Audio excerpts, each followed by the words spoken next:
My coworker spread lies about me, so I exposed him. I never expected my office to turn into a battlefield. Honestly, I love my job. I liked walking into a place where everyone knew my name, where my hard work actually mattered, and where I could see the impact of what I did every single day. I had been at this company for a little over 3 years, and in that time, I'd carved out a decent reputation. Dependable, approachable, and someone who would go the extra mile without complaint. I liked helping people, even if it meant staying late or answering emails at 2 in the morning.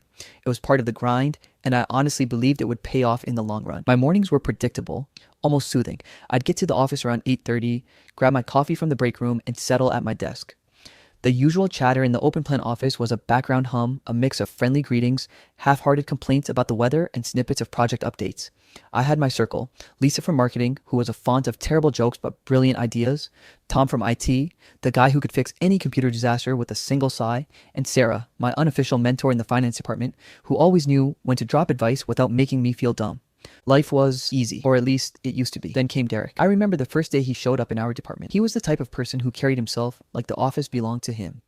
Crisp suit, slick back hair, a handshake that lingered just a fraction too long. He smiled a lot, which you'd think was harmless, but it always felt calculated. I brushed it off. People have personalities. Some are easy to like, some are difficult. At first, Derek seemed harmless, even helpful. He'd offer tips in meetings, drop by my desk with a friendly suggestion, or ask me to explain processes he was supposedly unfamiliar with. I didn't think much of it. I've always been a team player, but then subtle things began to change. It started with the little whispers. Not in front of me. Of course, that would have been too obvious. But during meetings, I'd catch snippets. I think there's a mistake in the report. Wasn't that your part? Or I heard the client wasn't happy with your draft. At first, I assumed it was normal office chatter, a little casual gossip. Everyone talks, right? Then I started noticing patterns. Clients would question minor details, colleagues would hesitate before assigning tasks to me, and in meetings, people who normally nodded in agreement would frown or exchange looks when I spoke. It was subtle, but the unease in the room was tangible. And at the center of it all, Derek. He never directly accused me, never outright criticized my work. No, he was smarter than that. He planted seeds, whispered insinuations at the right moment, and walked away with a perfectly innocent smile. I tried to confront it rationally at first. I asked colleagues if I had messed up on anything, if there were issues I wasn't aware of. Most shrugged, said everything seemed fine, or just avoided answering. Lisa once muttered under her breath, "Don't worry, I think he's just trying to stir things up," but even that wasn't enough to reassure me. One day, during a client call, I noticed the first real sign that Derek's little game was escalating. I had spent hours preparing a presentation for a key account. Everything was perfect: charts, graphs, forecasts, you name it. The client, however, seemed unusually distant. Their questions were sharp, almost accusatory, and a few of them directly referenced errors that didn't exist. Later, I overheard Derek speaking casually to one of the team leads. "Yeah, I noticed a few things in his report that didn't add up. I flagged it." The word stung, but it was the tone so casual, so effortless, that cut deeper. He wasn't lying outright. He was insinuating. And unfortunately, insinuation is much harder to fight than an outright accusation. From that moment on, things started spiraling. Meetings became a minefield. Emails required double, triple, quadruple checks. Every small error, every minor oversight became a potential weapon in Derek's arsenal. And I could see it. The office was subtly shifting, clients were doubting, and colleagues were walking on eggshells around me, not because of anything I did, but because Derek had planted the idea that I was unreliable. I tried to talk to management. I approached my supervisor carefully, explaining my side, asking for guidance. The response? Polite, but non-committal. They listened, nodded, and promised to look into it. I realized then that words alone wouldn't suffice. Derek laid a foundation of doubt that was invisible but palpable. And the worst part, he wasn't done. The escalation came on a Thursday afternoon, the kind of Thursday that makes you wish the week would just end already. I had just returned from lunch when I was called into the conference room. Derek was already there, lounging with that same calculated grin.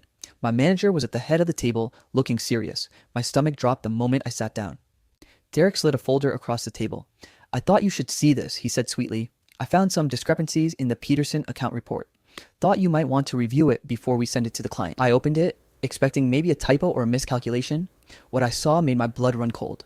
The report had been doctored. Numbers were changed, footnotes altered, and all of it pointed to me as a source of the errors.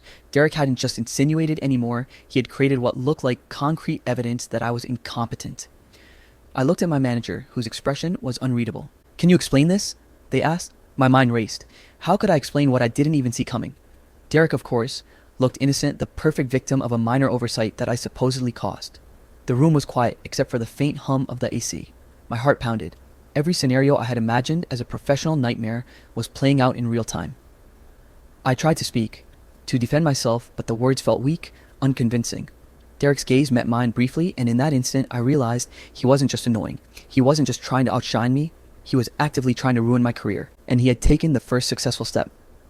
Walking back to my desk after the meeting, I felt the office shift around me. Colleagues who used to smile as I passed now offered stiff nods or avoided eye contact entirely. The whispers had grown louder. Derek, of course, was all smiles, casually discussing an upcoming project with anyone who would listen. Sitting down, I clenched my fist under the desk. I had to figure out my next move. I couldn't let him get away with this, not just for my career, but for my own sanity. This was no longer just office politics or petty annoyance. This was a full-blown assault on my professional life. And in that moment, I made a promise to myself. I would not just survive this.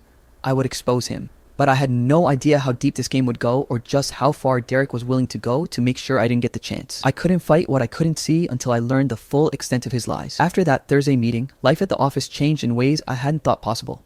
It wasn't just that Derek had thrown me under the bus in front of the management.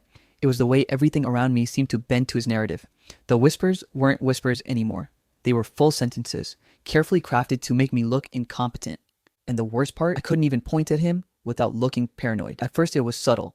A few colleagues who used to collaborate with me started forgetting to include me in projects. Emails that should have gone to my inbox went missing, only to resurface later with minor errors attributed to me. A client sent a polite but pointed note asking for clarification on something I hadn't touched. Every small issue felt like a nail in a coffin I hadn't even seen. Derek, of course, was everywhere. Always calm, always helpful, always smiling like a saint. He'd swing by my desk, ask questions in that fake friendly tone, and casually mention things like, "I just noticed a couple of inconsistencies in your last report. No big deal, just thought you should know." And then he'd walk away, leaving me second guessing everything I did. I started paying attention to patterns, little details that didn't add up. Emails with missing attachments, misattributed comments in group threads, reports suddenly updated with errors I never made. It felt like someone was slowly tightening a noose around my reputation, but I couldn't prove it. Every time I thought I was catching him in the act, it was gone, deleted, moved, or rewritten in a way that made it seem like it had never happened. I had to start documenting everything. At first, it was just a mental note. Derek said this, happened this, noticed that. But then I realized mental notes weren't enough. I started taking screenshots, saving emails, recording dates, times, and who was involved. Every time a client questioned my work, I logged it. Every time a colleague brought up something I didn't do, I wrote it down. I became obsessive, almost paranoid. But I didn't care. I had to have a record. If Derek was going to try to bury me, I wasn't going to go down quietly. Some days were worse than others. I'd sit at my desk and feel my stomach knotting, anxiety twisting every nerve in my body. Was I missing something? Was I really making these mistakes? It was easy to doubt yourself when the world around you seems to agree with the lies. I started double and triple checking everything I did, reading emails aloud, redoing reports I had already submitted, and explaining every detail to anyone who asked. I became hyper aware, almost like I was walking on a tightrope over a pit I couldn't see. Through all this, a few people started noticing. Lisa was the first to speak up, casually dropping hints. "Hey, I noticed a few weird things in the project logs. Are you okay?" Tom from IT noticed my email issues and offered to help me archive messages automatically. And then there was Anna from HR, maybe the only person who seemed to genuinely care. She started asking questions about minor discrepancies she noticed between what Derek reported and what the system logs actually showed. Her presence was a lifeline. Without her, I think I would have completely lost it. But Derek's smearing wasn't just passive. He got creative. Private messages to other employees, careful hints in team chats, subtle reminders to management about deadlines I hadn't missed. Every day, there was some new angle. One morning, I arrived to find a printed memo on my desk with a list of supposed mistakes in last week's project. They were all fabrications, clearly lifted from earlier drafts or emails and manipulated to look like errors I'd made. Derek had a knack for making the false evidence look authentic. I realized I couldn't just react. I had to anticipate. I had to watch him. And so I did. I started comparing email headers, timestamps, cross-referencing internal logs, tracking edits in shared documents. I spent nights at home piecing together what felt like a detective's case file. The more I dug, the more obvious it became. Derek wasn't just trying to undermine me. He was constructing an airtight narrative that I was incompetent, careless, and untrustworthy. And if I didn't catch him, management would eventually believe it. The emotional toll was immense. I oscillated between anger and despair, between focus and exhaustion. Some days I wanted to scream at everyone, to tell the truth outright, but I knew that would play right into Derek's hands. Every confrontation had to be calculated, precise, or it would backfire. I felt trapped in a maze with no clear exit, but slowly, meticulously, I began mapping it. Then came the turning point, the moment where I realized just how far Derek would go. I had been monitoring our internal email system, comparing threads, and cross-referencing every forwarded message. Something odd popped up. A message supposedly from me to a client confirming an error in a report, which I had never sent. The headers didn't match, the style was off, the timestamp was suspicious. And there it was, Derek sitting at a desk near mine, laptop open, fingers flying. I had caught him mid-fabrication. My heart almost stopped. I stared at him from behind a cubicle wall. He didn't notice me.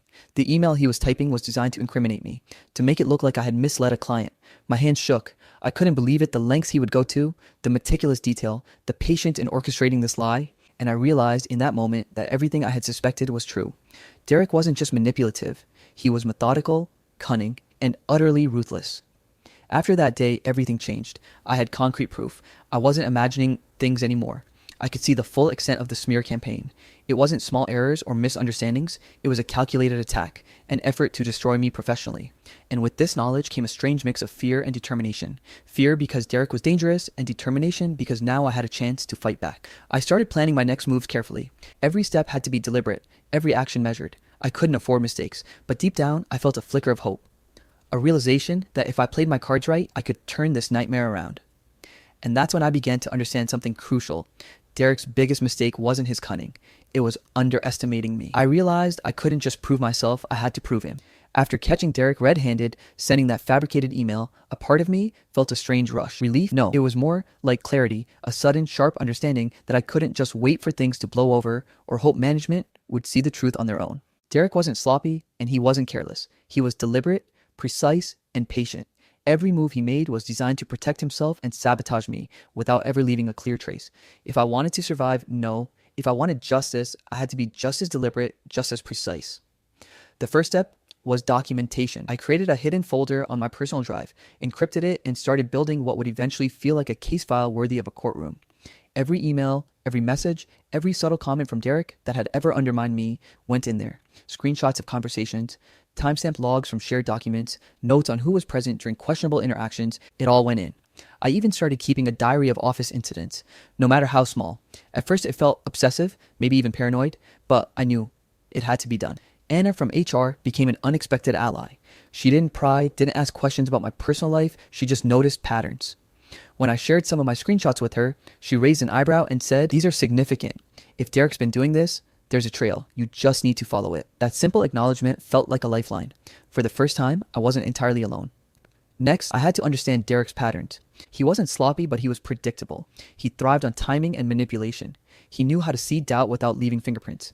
He sent messages at odd hours, always used slightly off wording to create confusion, and made sure nothing could be traced directly back to him unless someone was paying close attention. I began studying his habits, when he arrived, how he interacted with management, the subtle ways he altered reports or misattributed errors. It was like learning the playbook of a chess grandmaster, only the stakes were my career.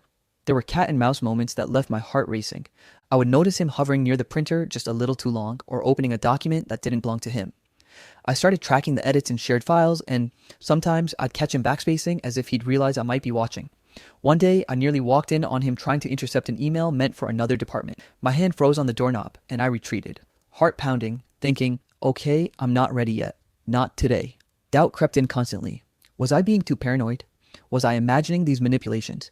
The office environment feeds doubt like oxygen, and sometimes it felt like I was spiraling. One morning, my manager stopped by and casually remarked, "I hope you're not spying on people or creating issues that don't exist." My stomach dropped. I forced a smile, replied that I was just staying organized, but inside, panic swirled. I realized how careful I had to be. Any misstep could make me look like the troublemaker, not Derek. Despite the fear, progress came. I found discrepancies in emails Derek claimed were untouched. A report marked approved in the system had been altered after the fact. Screenshots revealed deleted chat messages that had suggested I made mistakes I never did. I even reviewed security camera logs. Anna helped me pull footage from a restricted section and caught Derek lingering around areas he had no business being in, often right before something mysterious went wrong. Each piece of evidence was a small victory, but it also reminded me how careful I had to be. Derek noticed patterns. He started changing tactics, sending fabricated messages through personal emails, trying to time errors so they'd coincide with my busiest moments. I had to anticipate him, almost like playing 3D chess, predicting his moves while masking my own. I spent nights drafting a plan for the ultimate exposure. The sequence had to be perfect. Gather the evidence, present it in a way that management couldn't ignore, protect myself from any backlash, and ensure that Derek's lies unraveled completely. I built timelines, cross-referenced emails, and rehearsed the way I would confront HR and management. Every if this, then that scenario was plotted. The tiniest mistake could ruin the entire strategy, and I knew it. Then came a particularly tense day that tested everything. Derek started sending passive-aggressive emails under the guise of helpful suggestions. I traced one of these back and realized he was trying to frame me for missing a client deadline. My heart raced as I watched him craft it. The wording, the timing, even the attachment name was carefully chosen to incriminate me. I knew that if I didn't act, this single email could undo weeks of meticulous planning. I had to intervene without him noticing. I waited until he stepped away, then quickly saved the draft, verified the timestamps, and cross-checked with the client's actual correspondence. It was all there. His fingerprints, as subtle as they were, now undeniable in the digital record. My hands shook as I archived everything. This was it. The moment where months of careful observation and documentation converged. Even as I collected this evidence, I felt the weight of the office around me. Every glance felt suspicious. I began noticing subtle things I'd ignored before. Derek whispering to other colleagues in the break room, quickly shutting down conversations when I entered. The way he smiled at management just a fraction too broadly, too deliberately. Every micro-expression was a reminder of how careful I had to be. By the end of the week, my plan was nearly complete. I had hundreds of emails, dozens of screenshots, timelines, witness accounts, and even security footage. The evidence was airtight, but I couldn't act recklessly. I had to wait for the perfect moment, present it flawlessly, and ensure that Derek had no chance to deflect or counterattack. The smallest misstep could make him look like the victim and me like the paranoid troublemaker. Sitting at my desk late that Friday, I reviewed everything one last time. My eyes were sore from staring at screens, my hands cramped from typing, but there was a strange sense of calm underneath the adrenaline. I was ready. I knew exactly what had to happen. I knew exactly how Derek would react. And I knew that once I made my move, there would be no going back. The cliffhanger of that week wasn't just Derek's next lie. It was the delicate moment where all my preparation would either expose him or blow up in my face. I had enough evidence, yes, but I also understood the stakes. One wrong move, one poorly timed revelation, and everything I had worked for could vanish. I leaned back in my chair, rubbing my temples, and whispered to myself, tomorrow it ends. One way or another, tomorrow he's going to pay for everything. And just like that, the plan was set, but I had no idea just how high the tension would climb when the execution began. Some truths aren't meant to stay hidden, and some lies can't survive scrutiny. I woke up that morning with my stomach in knots, knowing that today was the day everything would change. For weeks, I had meticulously gathered evidence, traced every email, captured every subtle manipulation, and pieced together a timeline so precise it could withstand even the most skeptical scrutiny. Now, it was time to execute the plan to finally confront Derek and lay out the truth for everyone to see. Walking into the office, the atmosphere felt different. I could feel it before I even reached my desk. There was that low hum of tension in the air, the faint undercurrent of curiosity. Maybe it was just my imagination, but I sensed that people were waiting, expecting something, unaware of just how explosive it was about to get. I got the call from Anna just before the meeting. They're ready for you. HR and management are waiting in the conference room. Her voice was calm, but I could hear the faint edge of anticipation. That little reassurance was enough to steady me. I wasn't walking into this blindly. I had my evidence, my strategy, and the knowledge that Derek's lies were about to crumble. The conference room was intimidating. My manager sat at the head of the table, flanked by HR representatives and a few senior colleagues. And there he was, Derek, perfectly composed, sitting with that same insufferable grin, pretending nothing had happened. I almost wanted to laugh.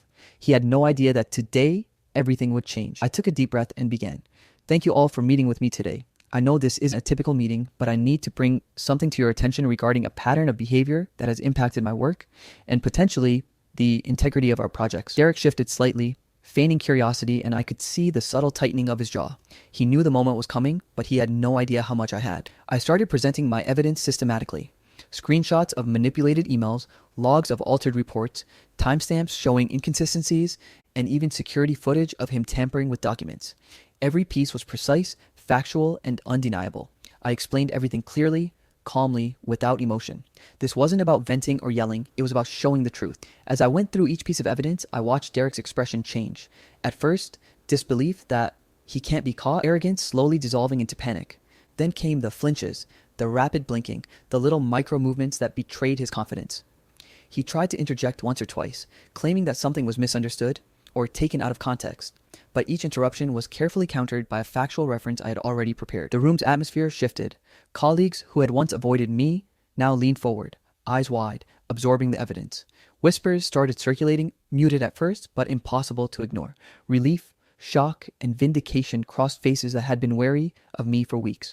People who had doubted me now had proof that I had been truthful all along. One of the HR representatives spoke up. We will need to investigate this thoroughly, but based on what's presented, it is clear that there is a serious issue. Their tone was firm, professional, but unmistakably severe.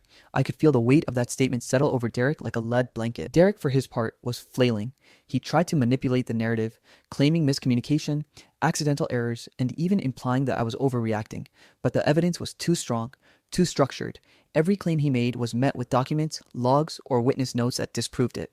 His panic was growing, visible in the way he gestured wildly, the sharp breath between sentences, the desperate attempts to make eye contact with someone who might vouch for him, and no one did. I could see the betrayal in his eyes as colleagues who had tolerated his subtle manipulations now looked at him with clear disappointment. Some were shocked they hadn't realized just how much he had done behind the scenes. Others seemed quietly satisfied, almost vindicated, finally seeing the truth of my words. The final blow came when I presented the security footage, him lingering by my workspace, manipulating documents, even sending fabricated emails under my name. The silence that followed was deafening. Derek's face turned pale, his lips pressed into a thin line. There was no charm, no smile, no excuses left. Only the stark reality that his carefully constructed world had collapsed in front of everyone. HR took notes, asked questions, and made it clear that Derek would face serious consequences. Suspension, review of all projects he had been involved with, and potentially further action depending on the outcome of their investigation. Derek tried one last desperate attempt, stammering out an explanation, but it fell flat. The evidence was overwhelming, precise, and undeniable. By the end of the meeting, I felt a wave of relief that I hadn't anticipated. It wasn't triumph in a smug sense, it was justice. For weeks, I had been under siege, doubting myself, walking on eggshells, and fearing for my career. And now, it was clear. The truth had prevailed. Even after Derek left the room, the energy lingered. Colleagues came over quietly to offer apologies, support, or simply nod in acknowledgement. The atmosphere, once heavy and tense, felt lighter, freer. People weren't whispering anymore, they were acknowledging reality. I could finally breathe, knowing that my reputation, my work, and my integrity had been vindicated. But reality still held its nuances. Workplace politics don't disappear overnight. Some managers were relieved, some cautious, and others skeptical. There was no dramatic celebration, no confetti or fanfare, just the quiet satisfaction the truth had been revealed and a subtle, firm restructuring of trust within the office. Walking back to my desk, I felt something I hadn't felt in weeks: control. Not over Derek, that was no longer my concern, but over my own life and career. I had been proactive, strategic, and careful. I had faced manipulation head-on and come out intact. And while Derek would still be around for the next few days under investigation, his power over me had vanished entirely. Sitting down, I reflected on the journey that had brought me here. The whispers, the paranoia, the sleepless nights, the tiny victories in documenting every little inconsistency. It had all led to this moment of clarity and justice. I knew that moving forward, I'd be more cautious, more aware, and more prepared for the subtle games some people play. But for now, I allowed myself a small smile. Some truths had been hidden for too long. Some lies had survived too many casual nods and whispers. But today, they couldn't survive scrutiny anymore. Derek's game was over, and I had finally won. Winning didn't feel like a celebration. It felt like finally breathing. The morning after Derek's exposure, the office felt different. Not loud, not celebratory, just lighter. There wasn't a parade or clinking of coffee mugs in my honor. This wasn't a movie. But every step I took down the hall felt less weighted, less like walking through quicksand. The tension that had gripped me for months was finally gone. Derek was suspended, pending further HR review. His absence was almost surreal. For years, he had been this constant, invisible shadow, seeding doubt and chaos with calculated precision. And now, he wasn't there. No sly remarks, no casual, helpful suggestions, no fake smiles meant to undermine me subtly in front of clients. I realized how much energy I had wasted constantly watching, second-guessing, and anticipating his next move. With him gone, I could finally focus on work.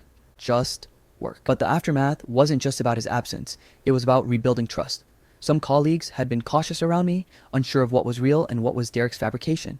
I spent weeks reconnecting, clarifying misunderstandings, and gently reminding people of the projects I had actually delivered. It wasn't about rubbing their faces in it. It was about reestablished confidence and collaboration. Lisa became my ally again, offering subtle nudges and shared laughs. Tom helped with technical cleanup after some of Derek's manipulations. Even Sarah, my mentor, remarked, "You handled that with more precision than most people could. I hope you realize the skill it took." I also realized how much I had grown personally. Before all this, I trusted people easily, assumed intentions were mostly good, and rarely doubted my own judgment. Derek taught me something different, that manipulation can be subtle, pervasive, and professional. I learned to observe patterns, to document carefully, and to never let doubt alone dictate action. I became more strategic, more aware, and more confident in defending myself. Not arrogantly, not aggressively, just assertively. There were small moments that reminded me of just how close things had come to disaster. One afternoon, I overheard a manager casually say to another, "If Derek hadn't been caught, who knows how long this would have gone on." It was a chilling thought. I realized I had narrowly avoided having my career derailed by someone who thrived on deception. It made me appreciate the hours of meticulous documentation, the sleepless nights, and the painstaking attention to detail that had made exposure possible. Of course, workplace dynamics didn't instantly reset. Some people were cautious around me, unsure whether Derek's absence would be permanent or whether office politics would shift again. I made a conscious effort to show professionalism and reliability without gloating. Every completed project, every clear communication, every dependable action became part of silently rebuilding credibility. Slowly, steadily, people began to relax, and the air felt lighter with collaboration and mutual trust. And then came the unexpected. Derek, in a desperate attempt to reclaim relevance, tried one last act. A message circulated through the internal chat claiming that I had misfiled a client report. I froze when I first saw it. My first instinct was panic, but I paused and reviewed the records. Every timestamp, every archived email, every file name perfectly contradicted his claim. I replied professionally, presenting the proof calmly and clearly. Derek's attempt backfired spectacularly. The HR team noted it, and it only reinforced the narrative of his manipulation and dishonesty. For the first time, his desperate scramble only cemented my victory. That moment, more than any celebration, crystallized the lesson I had learned. The truth, when documented and presented with care, is a far stronger weapon than anger, accusation, or panic. Derek's downfall wasn't a result of luck or wishful thinking. It was a result of consistent, strategic, ethical action. Outside of work, I noticed subtle changes in myself. I slept better, my confidence in professional settings increased, and I felt empowered to set boundaries without guilt. I was no longer hyper-aware in a paranoid way. I was aware in a measured, strategic way. Manipulative people could still exist, but I had the tools to protect myself, document accurately, and act decisively without compromising my integrity. In the weeks that followed, I reflected constantly. Derek's game had been insidious, but it also taught me something invaluable. Vigilance, preparation, and ethics could coexist. You could fight strategically without stooping to the same level of deceit. You could protect your career without betraying your principles. By the end of that month, the office had mostly returned to normal. Projects flowed smoothly, clients were satisfied, and collaborations resumed with a newfound clarity. Derek's shadow, which had hung over the office for so long, had dissipated. People occasionally asked about him, but the focus had shifted to work, professionalism, and accountability. I often think back to the long days and sleepless nights I spent documenting every interaction, noting every subtle manipulation, and carefully planning my moves. I think about the tension, the paranoia, the self-doubt, and I realized that what made the difference wasn't aggression or confrontation, it was strategy, ethics, and patience. Some people may think exposing a manipulative colleague is about revenge or winning, but for me, it wasn't about that. It was about reclaiming my own career, my own peace of mind, and my own professional integrity. A victory wasn't in Derek's suspension or his ruined credibility. It was in the fact that I could finally breathe freely, confidently, and without fear of unseen sabotage. If there's one lesson I can share with anyone facing manipulation, gossip, or deceit in the workplace, it's this: observe carefully, document meticulously, act ethically, and trust in your own integrity. Manipulative people rely on the invisibility of their actions and the passivity of others. When you bring the truth into the light with clarity and precision, their lies crumble effortlessly. And in the quiet moments, sitting at my desk, watching projects flow smoothly, and hearing laughter return to colleagues' voices, I felt a satisfaction that was deeper than any celebration could ever provide. I had survived, I had learned, and I had proven that integrity paired with strategy was stronger than any lie. Winning, I realized, wasn't fireworks or applause. It was finally being able to breathe. All right, that's it for today. I hope you enjoyed the story. We have so many more amazing stories coming your way, so make sure you hit that subscribe button. Our goal is to reach 100K subscribers by the end of this year, and we'd love for you to be part of this journey. Thanks for watching, and I'll see you in the next story.